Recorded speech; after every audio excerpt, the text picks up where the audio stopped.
değerli izleyiciler, yine ben eşkıya olarak ağzında sizlersen Mine Sarhoş arasında gözler muhteşem bir evimizin çekilişinde 160 karesinden eve kimi 200 metre mesafede 3 sokaktan çok olan bu güzel evimizin artık çekilişini aparırıq. Xeylisiyle gördüğünüz gibi tanış olduğumuz böyle bir geniş salımızdır.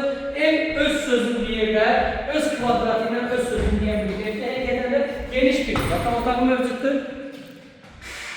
İkinci böyle geniş yatak otağı mövcuddur. Geniş ev aktaranlar nəzərində zəng edin, dostlar zəng edin. Bu evdən bir dələkdə qalmayacaq, bax deyirəm. Üçüncü böyle bir geniş yatak otağı.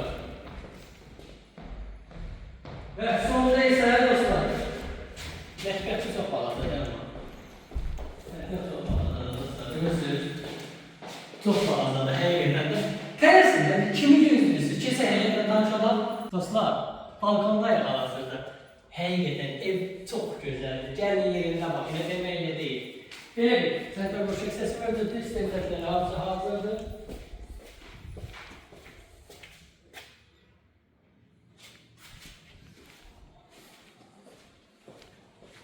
El sesine rahat üç başı daxil olur ve bu hissəsində də bağlı ölçüdür. Evimizin qiyməti 100 bindən düşdü dostlar, 90 binə tələsin.